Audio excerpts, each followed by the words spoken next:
All right, and with that, we move forward to the next panel discussion, which truly will be a food for thought. Because the panel discussion will deliberate on how the latest trends are talking about how food is actually becoming the main component of a mall evolution. Guys, quick question for all of us. How many of us here have visited a mall with the sole intention of just going there and dining at a restaurant or picking some coffee or eating a Cinnabon? Anyone here who's done that? Or am I the, yeah, I can see some hands there. All right, thanks guys. Yeah, and I think I keep doing that, especially when I go back to my hometown in Kakinada, because the SRMT mall is right beside. So we have some restaurants there, just go in there, pick something and then come out. So not for shopping, but for food. So I wouldn't be surprised when the trends actually suggest that food actually is becoming one of the main component in the entire mall evolution. So I think that will be our topic for discussion today by our speakers who will be joining us on this platform here. All right, so with that, I think let me go ahead and invite all the speakers on the stage. Let's start with inviting our moderator for the session. We have with us Najeeb Kunil, who is the CEO for PPZ. Yes, let's have the round of applause, everybody.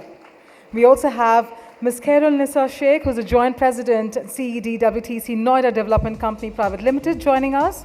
And joining them is Mahesh M, CEO of Creator City, Bhaskar Murthy D, Vice President Sales, Posiflex Technology, Zubin Joel, Executive Director, Real Estate World Trade Center, Nagpur, and Hatish Kataria, the Chief Business Officer for HLB Group.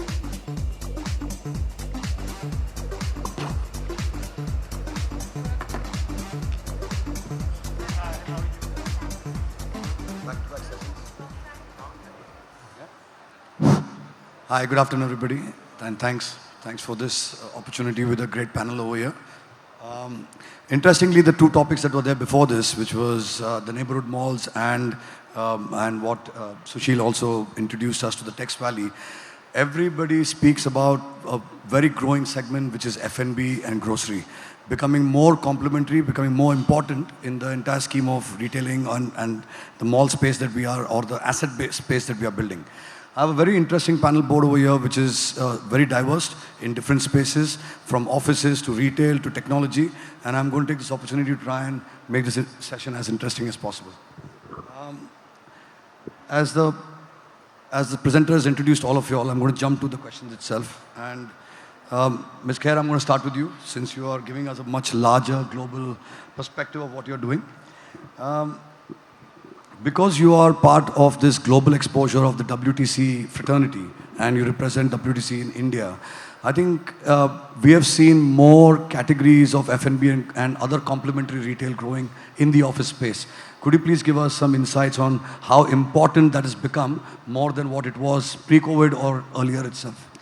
Najeeb, let me actually tell you first that World Trade Center is not just office space. You know, it is an integrated development, and it varies from industrial to warehousing to logistic parks to integrated developments of mixed-use development. So we cannot categorize World Trade Center just as office space. Having said that, if I talk about India, in India, we have 32 World Trade Centers which are actually at different stages of development and growing. I represent India on the global board, and so for me, the development of the World Trade Center, both in terms of the real estate as well as the services, and we in the World Trade Center fraternity like to say that the real estate is a trade infrastructure. It is a service being provided, and our objective is to transform the region. So we're working with communities, whichever city, 330 World Trade Centers in 100 plus countries in 330 cities. Our objective is to work with the communities, to transform the community, to create a marketplace. So we are a 360 organization, a platform which works with government, which works with trade organizations, businesses, corporates, individuals, for the communities to thrive in.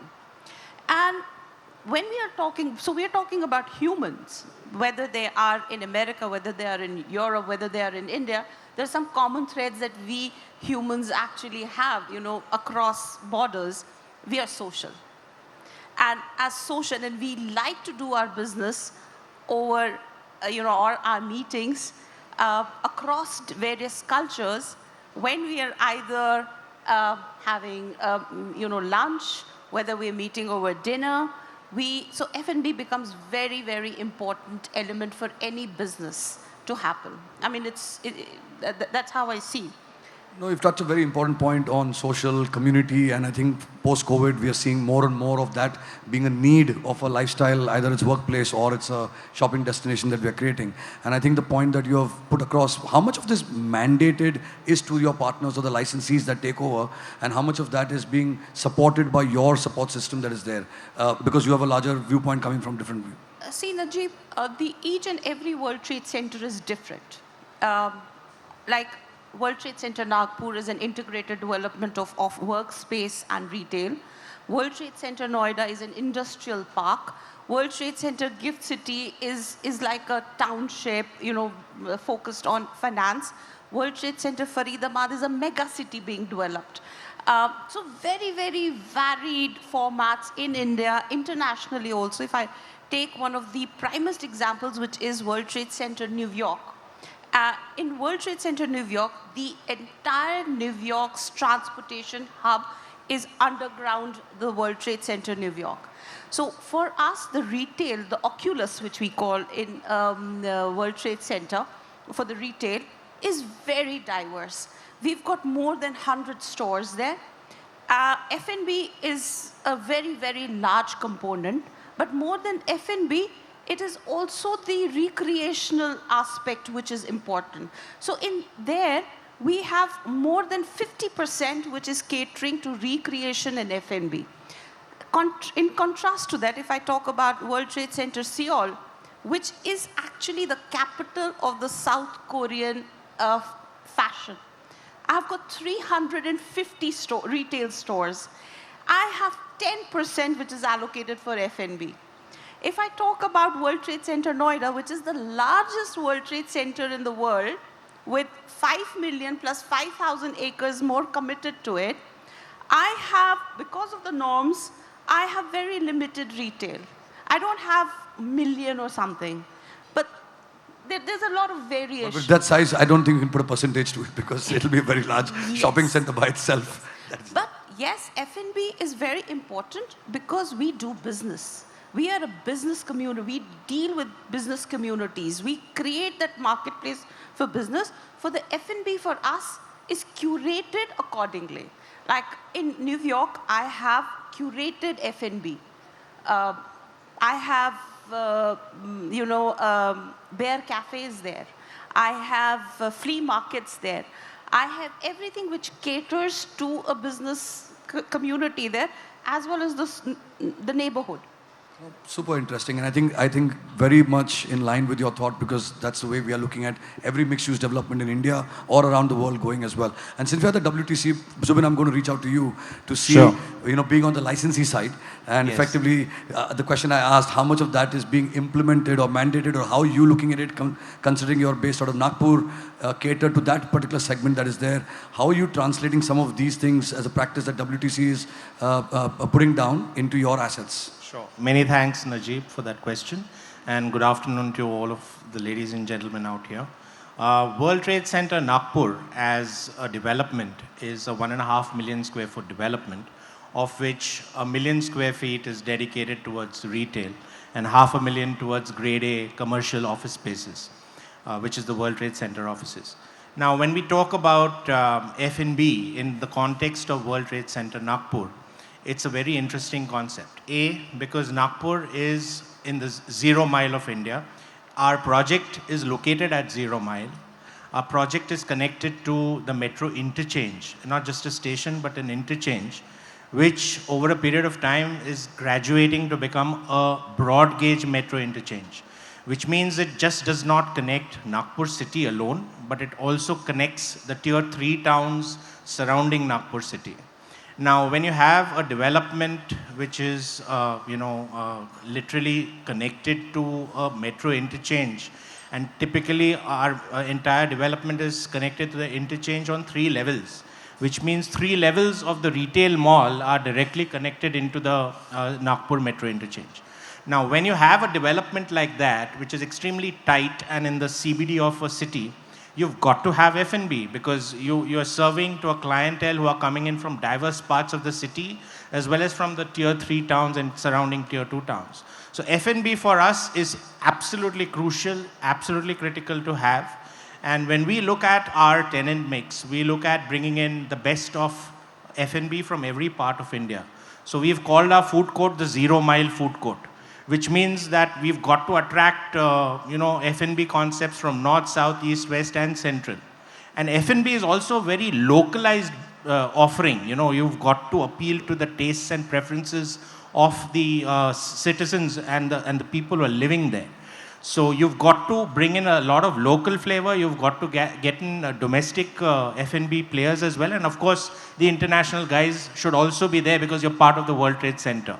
So it's about truly bringing in an integrated approach where you have all 3 formats, international, domestic, as well as localized F&B offerings, coming all under one roof that serve a diverse, set of requirements to the end consumer. I think you touched, and even Ms. Khair, she mentioned about the curated formats that are there. And I'm seeing those being in the way forward because that becomes a differentiator in most of the assets when you curate formats. In the 2-tier cities, and I'll come to you also, Hatish, because you're operating in Mohali as well, how much of the curated formats of F&B are really becoming important even in the 2-tier? Because Indianizing or localizing, we are seeing even international brands Indianizing their formats and Indianizing their menus just to cater to the local taste buds.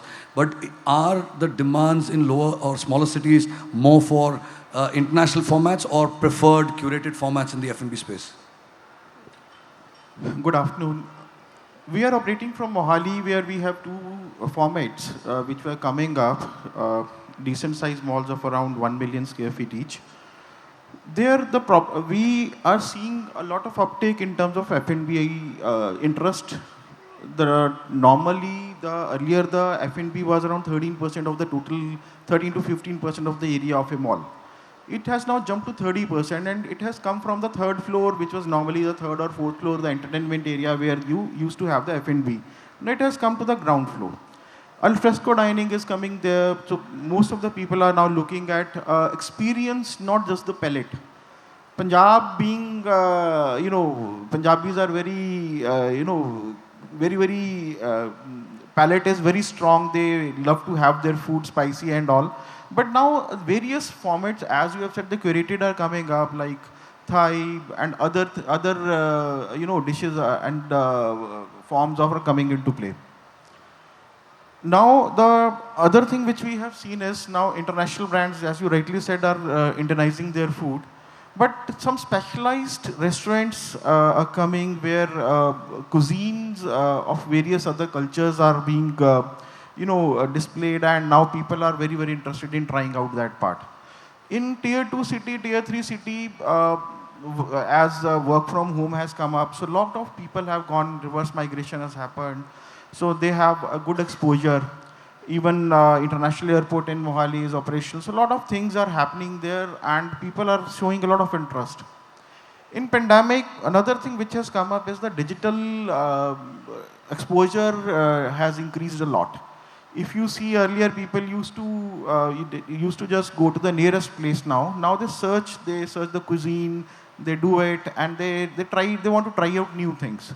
So a lot of change has happened in the smaller tier 1, tier 2, tier 3 cities for the food also. And people from the nearby areas are also coming to tier 2, tier 3 city.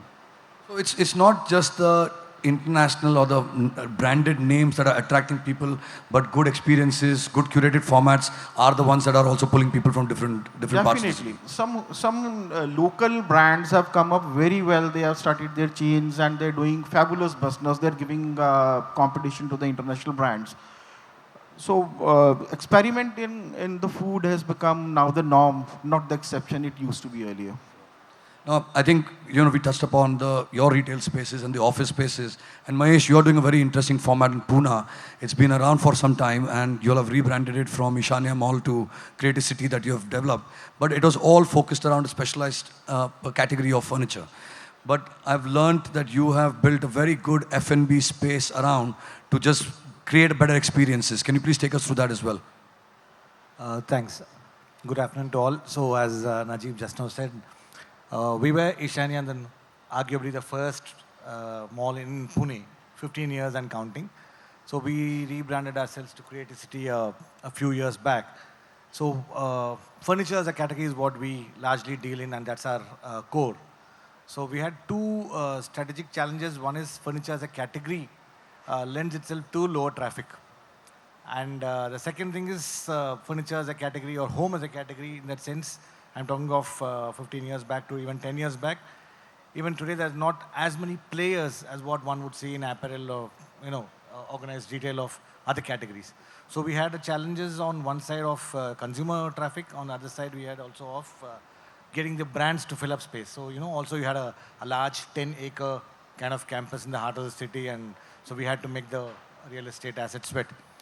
We, of course, looked at multiple options. Should we look at some iconic entertainment? Should we look at bringing in a snow park? Should we do an aquarium and all that? But then we said, let's look at it closer home and see what the Pune consumer wants. So we did quite a bit of research around that time and found that the micro catchment around us for about 5 kilometers had close to 200,000 people in service. So, and this audience needed food for lunch, for dinner, and nightlife. So once we sort of zeroed in on this, then we decided that we'll, of course, with quite a bit of background research, close to 15% of our space was then moved into this category of F&B, and I must admit that we brought in one of India's finest nightclubs. Now they don't exist. Blue Frog, Pune, launched with Creativity, and an entirely curated offering, as you said, close to about 27 cuisines, a dozen restaurants, resto bars, nightclubs, banquet halls, pop-ups, the whole works, right, in terms of F&B and associated experiences is what we sort of put in. And a simple metric measure has shown us that we were able to increase our traffic by close to about 70%. And obviously the brand familiarity index also went up by close to about 35%. So I think F&B as a category has been a very powerful magnet for us in terms of getting customers in at the ground level. Of course, it's also helped us to engage with the same customer for homes. There's a lot of cross-selling that we do, and you end up buying a lovely couch, then you get a dinner for two at one of the restaurants, a candlelight dinner with dance in arms and all that stuff. So we've sort of tried to do a lot of engagement around F&B that gave us a lot of opportunity to engage better with the same consuming audience and increase their time at the campus. So what was earlier a 2-hour kind of duration in a campus, because it's highly involvement driven, has now gone to about 3.5 hours. So I think so not only dwell time, but even the footfall is increased because they're coming for different categories, unlike earlier, which was only focused on furniture. There were more reasons to visit Creativity, just going beyond buying. So is that a change of positioning that you are doing from an overall, or is it significant? So instead of being only a furniture mall, so within Creativity, we are a home city, we have a food city, we are a play city, we have a work city, because we have a 1,500-seater co-working space as well. So multiple cities in one city, and so the entire positioning changed to become everything for someone rather than something for everyone. So that's the kind of shift that we did. Hearing all the four, and I'll come to you, Bhaskar, as well, the big point that we also ask ourselves is, are we putting too much pressure on F&B as a category? Because for every problem, the solution seems to be, let's put in F&B. And the question is, as we discussed, if they're curated, they're localized, national brands, international brands, and a mix of all. But I think being asset owners in your own respective fields, the important point is going to be sustainable of all of those F&Bs at all times as well. It's just not about filling the space, but ensuring that they all work, right?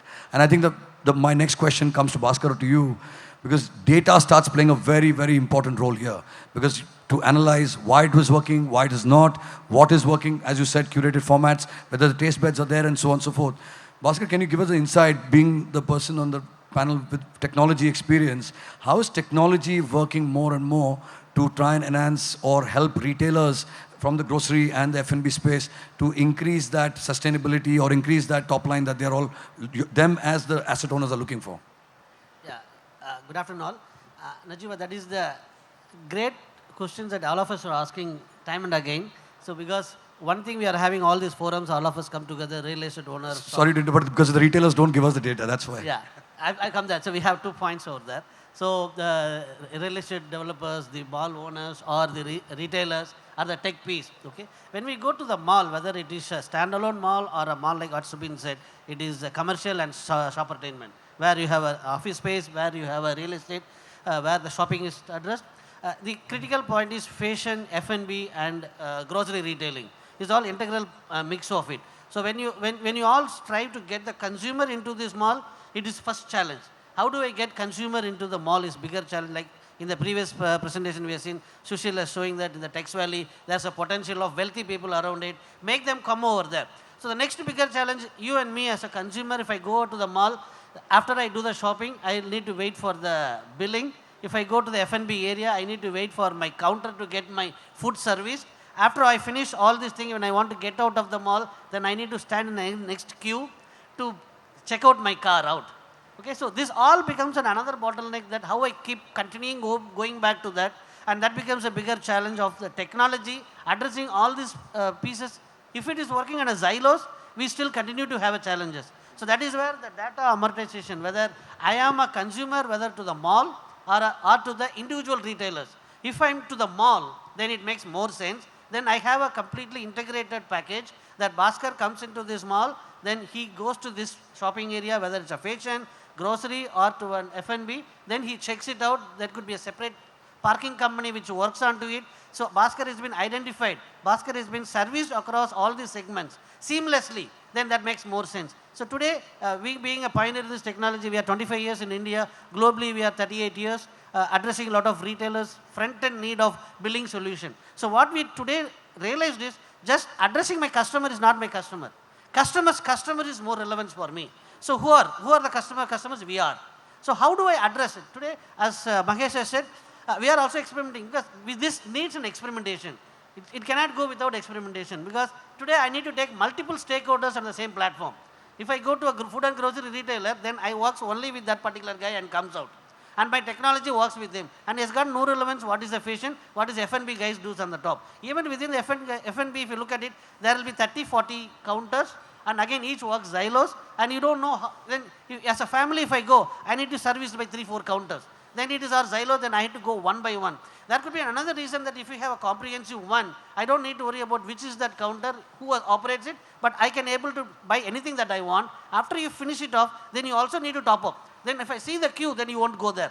So eventually, you brought in the crowd to the place, but you are not able to fulfill the complete wallet share of the customer. So what we are trying to do is, we try to integrate this, and we have spoken to a couple of malls, and we are in the experimental state to do that. In the shopping mall, can I, in the food and grocery retailing, can I check out myself? And that's what we are demonstrating here. Empowering the retailers, customers.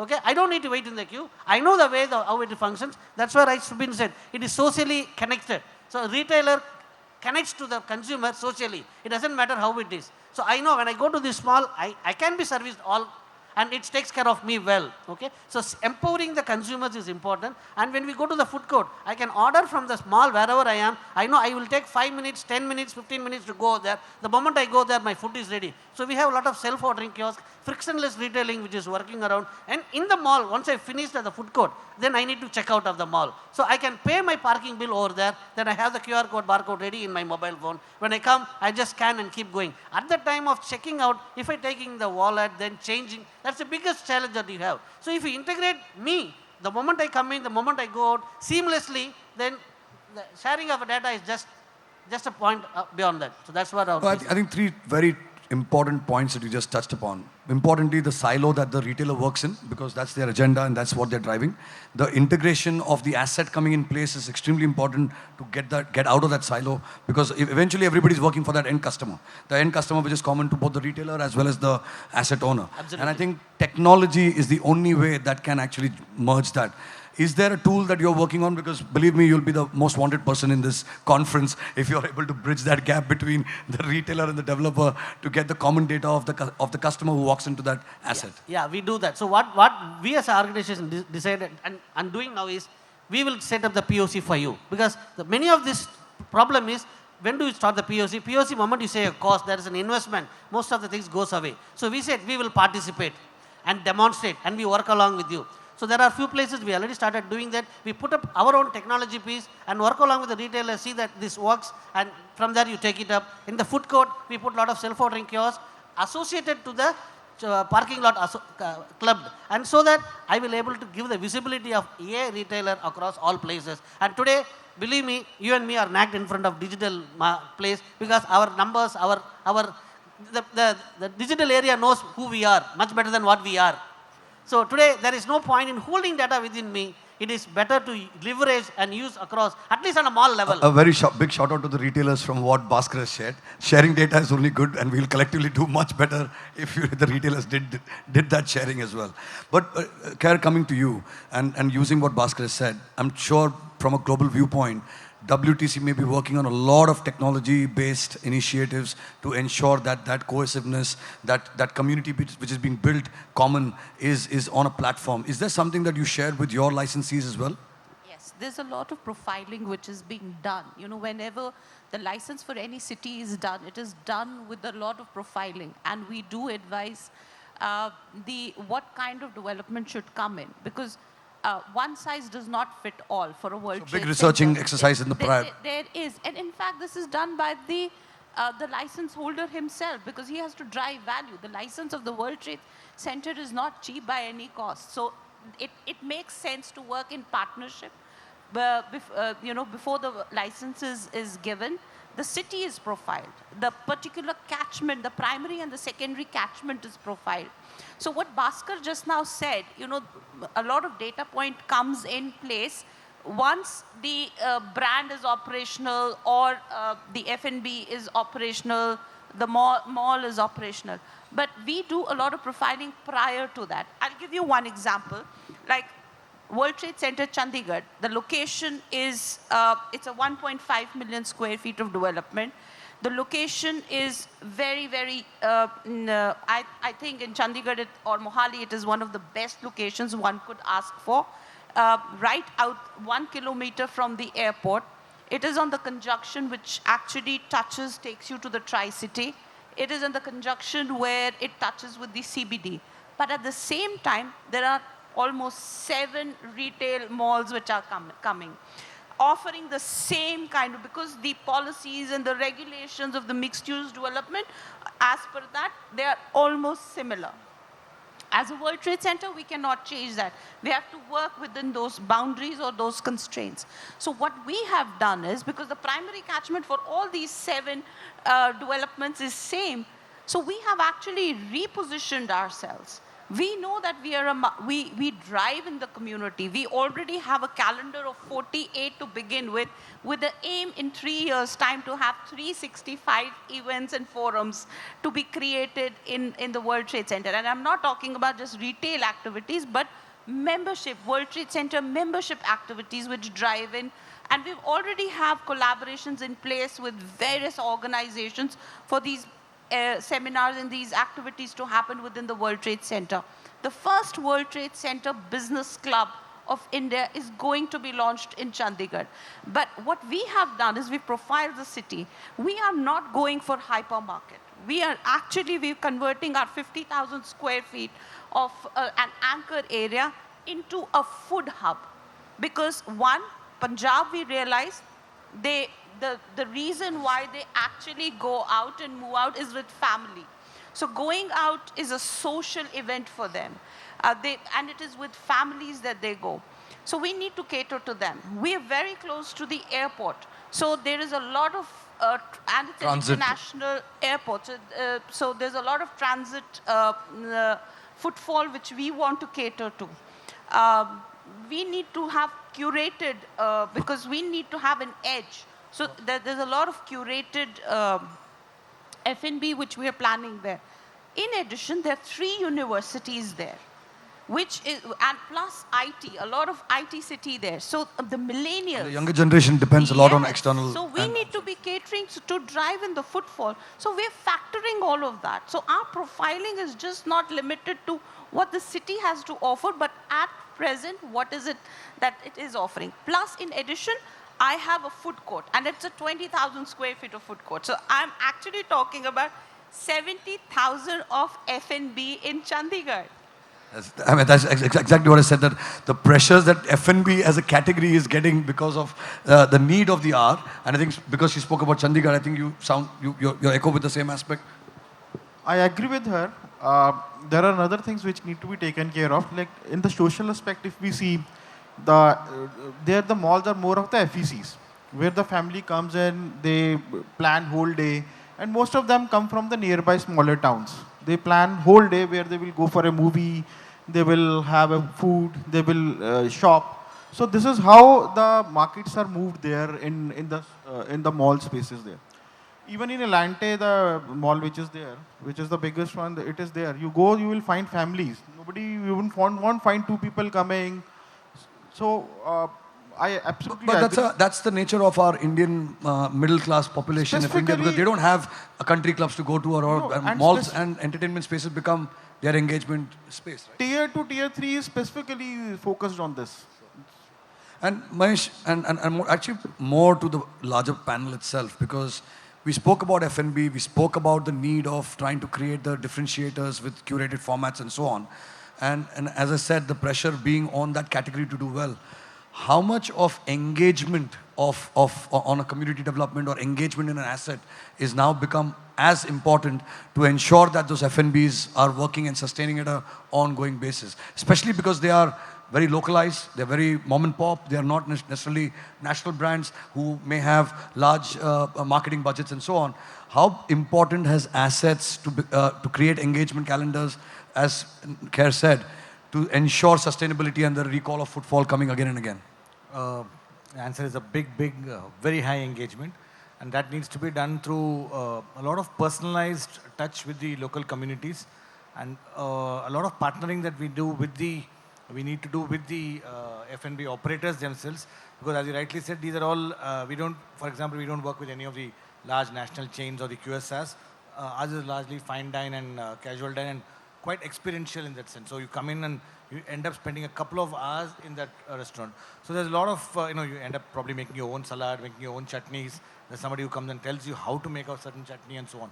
So a lot of engagement activities happen around curating events with each of these F&B operators. So you cook your own food and pay for it as well, huh? Yeah. So you can create, make your own dish. So of course that's also becoming pretty popular nowadays. So more than the food part of it, there's a lot more that happens on getting them there and making them come again and again. Because there's a lot of repetitive business that needs to happen here, unlike our other core category, which is furniture, where you come and buy a sofa and come after 5 years.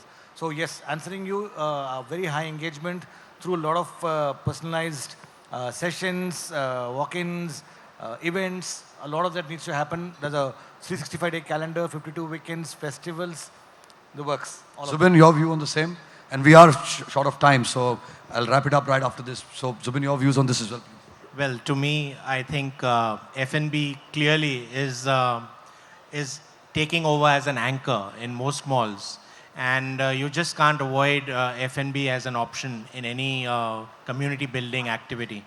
In our mall, for example, in our development, for example, we are looking at about almost 30% of space being leased out to F&B operators. So one is the food court, which we are curating, and the other one is an entire level of approximately 100,000 square feet, which is dedicated to bars, pubs, discotheques, fine dining, restaurants, etc. F&B clearly is the new normal in terms of making sure that a development is successful, because at the end of the day, you come again and again to a mall primarily because you want to have food. And Indians being foodies, as we all know, it attracts a lot of footfalls, and time and again you want to experience different cuisines at different outlets. You want to bring your family together, and it's all about a meeting place. It's all about coming together in one place, socializing, and making sure that that becomes a hub through which the spokes fly out, and then you get into fashion retail and specialty retail and all of that. So F&B to me is a source which attracts a lot of footfalls, and then it also lends into cross-shopping and the various other categories that are present inside malls. Moreover, in our development, we have the World Trade Center, as we all know, And the WTC that we are doing is predominantly very different from other WTCs. One entire level of about 150,000 square feet at our World Trade Center is dedicated for a convention center, a World Trade Center business club, skill enhancement centers, a World Trade Center university, co-working spaces, and of course, grade A commercial real estate spaces that are on lease. So I think F&B serves as a center point to attract consumers. It also it tends to build a lot of loyalty from the people working at the World Trade Center who keep coming there regularly. So it's an unavoidable category to oversee in any development. Thanks everybody, and at short of time, but effectively, I think the summing of it is F&B as a category is the key component.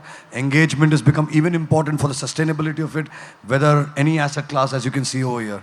Thank you so much for your time. Thank you so much for the panel discussion. Much appreciated.